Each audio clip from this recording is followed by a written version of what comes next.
யாழ்ப்பாண இந்து கல்லூரியில் பிடி டீச்சராக 1 வருட காலமாக கடமையாற்றி வருகின்றார். இந்த தூக்கில் மகள் தொங்கிய நிலையில் அந்த உடல் மீட்கப்பட்ட நேரம் வீட்டில் யார் யார் இருந்தது? அவரவர் அந்த தூக்கில் தொங்க வேண்டிய காரணம் என்னவா இருக்குன்னு நினைக்கிறீங்களா? இது கொலையா தற்கொலையா? இது சம்பந்தமாக பல சந்தேகங்கள் இருக்குது.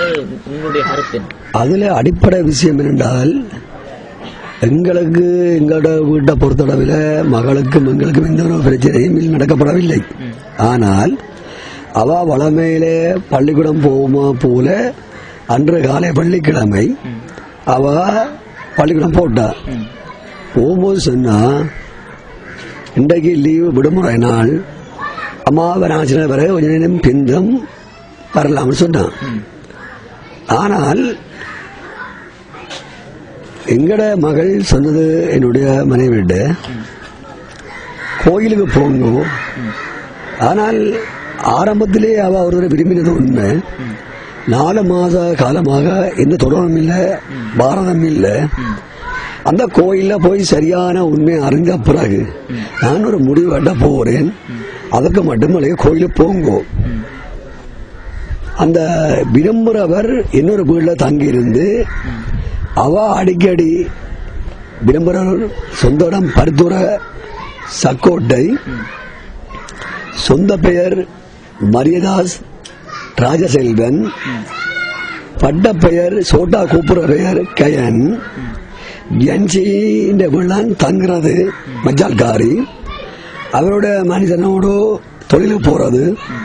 தற்சமயம் ஒரு 15 நாளைக்கு முதல் அறிந்தோம் அவர் வெளிநாட்டுக்கு போட்டார் என்று சொல்லி. ஜான்சியின் மூலமாகத்தான் அதிகமான தொடர்புகள் எங்களுக்கு வருகின்றது. தேவையில்லாத வெரிட்டல் போன்கள் வேண்டிய ஆதாரம் கையில் இருக்கின்றது. அவர் உன்னை விரும்பவில்லை, அவரை விட்டு விலகிக் கொள்ளுங்கோ, அவர் உங்களை நேசிக்கல, அப்படி ஒரு விரட்டல். ஜான்சி என்றது கயன் என்னோட மகளை விரும்பிய மச்சால்காரி தங்குறது. அவருடைய கணவனோடு தான் இவர் இரவு கடத்தொழிலுக்கு போறது. ஆனா கடத்தொழிலுக்கு போய் வந்தாங்க சாப்பாடு சாப்பிடுறது. அடுத்தது அவருடைய கணவன் வெளியூர் போறதுக்காக ஒரு 15 நாளைக்கு தான் போக வேண்டியது அறிஞ்சிருக்கிறோம். அது நாங்கள் கிட்டாடம் தானே, தகவல்கள் கிடைக்கவில்லை. ஆனால் அவ அடிக்கடி மிரட்டுறது எங்களுக்கு பிடிக்கவில்லை. அது சம்பந்தப்பட்ட அந்த பட்ட பேரை சொல்ல போறது என் மகளை விரும்பிய கயன், அவருடைய அண்ணன் திலீபன், அவருடைய மூத்த சகோதரர் நிற்கலாம், தாதவப்பன் நிற்கலாம். அப்படியானா கூட எந்த ஒரு மாற்றமான முரண்பாடுகளுக்கு இல்லை. அவர்கள் இது சம்பந்தமான கனவுடையங்களில் கலந்தாடுகிறார்கள். கலந்து உரையாடி திருமணம் செய்வதற்கு 100% சம்மதம் தெரிவித்திருக்கிறார்கள். அப்படியே அகன உடன்படிக்கைகள் செய்திருக்கின்றோம். ஆனால் இந்த வீட்டை மாறுபட்டு போன பிறகு இவாவின் மூலமாக என்ன நடந்தது தெரியாது. இவாவில்தான் அதிகம் சூழ்ச்சி அடங்கி இருக்கின்றது. இவா தன்னுடைய மனதிலே உள்ள விஷயங்களை மறைமுகம் வைத்துக் கொண்டு அவன் கயன் என்று என் மகளை விரும்பியவருக்கு அங்க 3 பொம்பளைகள் இருக்கின்றது. அந்த 3 பொம்பளைகள் அவன் விரும்புகிறான்.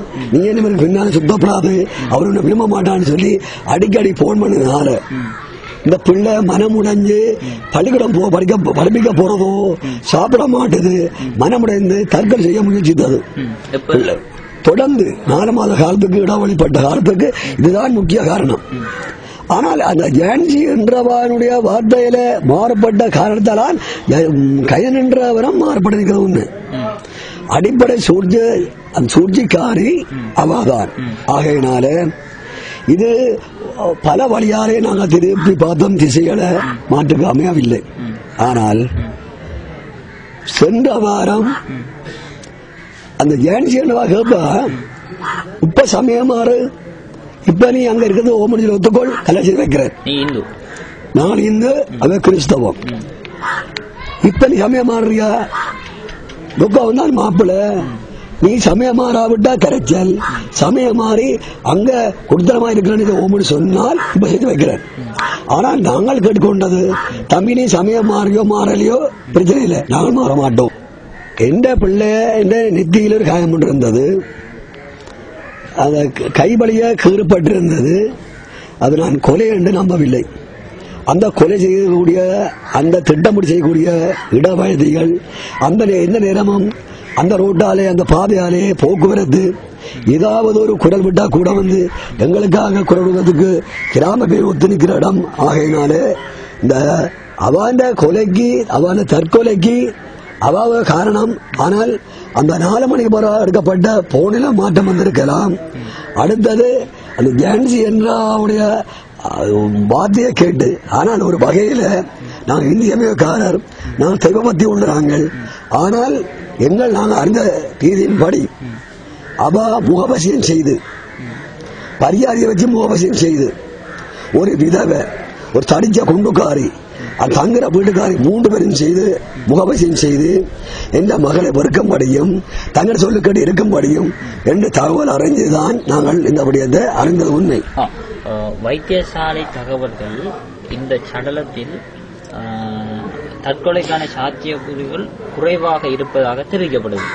ஆனால் அப்படி என்று அது ஒரு கொலையா தற்கொலையா என்று இதுவரைக்கும் இந்த நிமிடம் வரைக்கும் ஒரு முடிவு இல்லாத நிலையில் இது இது இது தொடர்பாக நீங்கள் கொலை செய்யக்கூடிய சாத்தியக்கூறுகள் இருக்கிறதா அல்லது அப்படி என்றால் நீங்கள் யாரு சந்தேகம் இருக்கிறது என்ன நினைக்கின்றீர்கள்? வைத்தியசாலை வட்டாரங்கள் இன்னும் இது தற்கொலை என்று சொல்லி இன்னும் ஆனால் செய்யவில்லை. எமது கிராமத்தை பொறுத்தவரையில் எந்த வகையிலையும் எங்களுக்கு விரோதமான அந்த என்ன மகளை திட்டம் போட்டு கொலை செய்யக்கூடிய சாத்தியக்கூறு இல்லை.